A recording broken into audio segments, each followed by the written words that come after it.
Halo, kita masuk ke perkuliahan pertemuan kelima dari perkuliahan perilaku konsumen dan riset pemasaran. Kalau pada pertemuan sebelumnya kita sudah banyak sekali membahas faktor internal, personality, faktor affection, cognition, faktor eksternal dari sisi family, dari sisi budaya. Kali ini kita akan membahas dari sisi pemasar, bagaimana usaha pemasar untuk mempengaruhi perilaku konsumen melalui komunikasi yang di-create-nya. Ya, kalau kita lihat ya, komunikasi ini memiliki suatu peran penting untuk membangun suatu basis personality atau personifikasi dari brand ya. Kita lihat iklan rokok lebih banyak digambarkan orang yang macho, yang memiliki suatu adrenalin besar gitu ya untuk menaklukkan sesuatu. Tetapi pemasar juga cukup kreatif memberikan sesuatu sentuhan yang unik lainnya, misalkan menampilkan aspek sensual ya, cewek yang sensual di dalam salah satu iklannya. Beberapa iklan terakhir ini juga cukup kreatif menampilkan beberapa aspek humoris. Ini iklannya Jarum yang mungkin Anda sudah sangat tidak familiar ya, yang sudah sangat familiar, tidak asing lagi, yang lebih menyentuh pada sesuatu humoris. Mana yang lebih efisien itu tergantung dari target dan personifikasi apa yang ingin dibangun oleh brand. Perbedaan lain selain tadi ya, kita melihat dari sisi appealingnya, juga dari sisi framingnya. Apakah kita ingin memframing positif atau ingin memframing negatif? Zurich memframing dengan suatu positif, yaitu dengan menampilkan dengan asuransi maka kita akan mendapatkan suatu gain. Gainnya apa ya? Kita jadi ceria, kita jadi merasa nyaman, penting terhadap masa depan. Sementara ALC ini menekankan framing yang negatif. Dengan kenapa kita perlu insurance, karena kita tidak tahu, kita mungkin akan menghadapi sesuatu resiko besar. Insurance akan membuat kita terhindar dari resiko, artinya kita siap dengan sesuatu payung ketika terjadi sesuatu resiko. Ini adalah dua metode framing yang berbeda. Carl Junior juga menggunakan dua framing yang berbeda ya. Sebelah kiri kita sebut sebagai central root ya, melihat secara direct gitu tentang produknya. Kenapa sih kita itu nggak mau diet? Karena ya dengan produk seperti ini bisa membuat orang gagal diet. Jadi langsung pada central rootnya. Atau juga komunikasi bisa melihat dari peripheral rootnya ya. Dengan melihat gambar yang seperti ini sudah memperlihatkan bahwa kita tidak perlu lagi mempertimbangkan diet gitu ya, kalau kita sudah ketemu Carl Junior. Nah, apa sebenarnya yang disebut dengan communication process?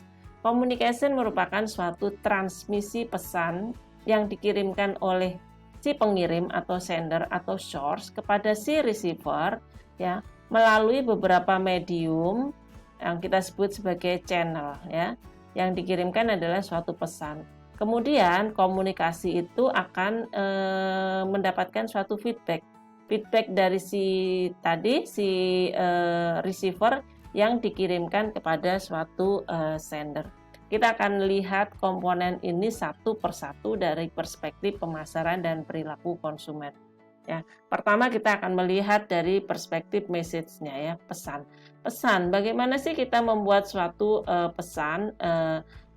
Ada beberapa hal yang menjadi perhatian dari pemasar kaitannya dengan mempengaruhi perilaku konsumen tadi, terkait dengan membuat suatu pesan yang persuasif. Pesan itu merupakan suatu pemikiran, ide, sikap, image, atau beberapa informasi yang lain yang dikirimkan oleh sender atau source atau pengirim pesan dengan tujuan untuk mempengaruhi si audien tadi. Pesan itu bisa pesan yang bersifat verbal atau tertulis, atau sifatnya adalah non-verbal. Dia bentuknya adalah ilustrasi, fotografi tanpa kata, tapi dia sudah menimbulkan, sudah bisa terbaca apa sebenarnya yang ingin disampaikan, atau kombinasi di keduanya. Ada beberapa concern bagaimana kita bisa membuat suatu pesan yang persuasif, kita akan membahas 4 hal ini secara detail. Yang pertama adalah bagaimana kita memadukan antara image dan teks itu menjadi sesuatu yang seimbang. Ada beberapa iklan yang atau komunikasi yang sangat lebih menekankan kepada image, dan dengan image saja dia sudah melihat, sudah merasa bisa memberikan suatu pesan yang ketangkap di sana dengan sangat minimum kata-kata. Tetapi ada beberapa pesan yang memang dia harus di-drive dengan banyak sekali informasi-informasi, sehingga dia harus memberikan banyak teks di dalam body komunikasinya ya, termasuk informasi penting yang lainnya. Isu yang kedua untuk membuat suatu iklan yang persuasif atau komunikasi yang persuasif adalah memperhatikan framingnya. Apakah di framing positif atau di framing negatif, gitu ya. Di atas, gambar di atas bicara tentang pengharum ruangan yang di framing negatif, yaitu dengan pengharum ruangan maka seisi ruangan akan seperti ada di taman bunga, gitu ya, berbunga-bunga. Kita akan mendapatkan manfaat ketika kita menggunakan produk Spring ini. Di komunikasi yang di bawah ini adalah framing negatif ya. Ini sama-sama pengharum ruangan. Dengan pengharum ruangan maka akan mati bakteri-bakteri yang bisa menimbulkan suatu bau. Mana yang lebih efisien? Ya, itu tergantung ya, sangat situasional. Dua-duanya biasa digunakan oleh pemasar, oleh komunikator untuk menyusun strategi komunikasinya.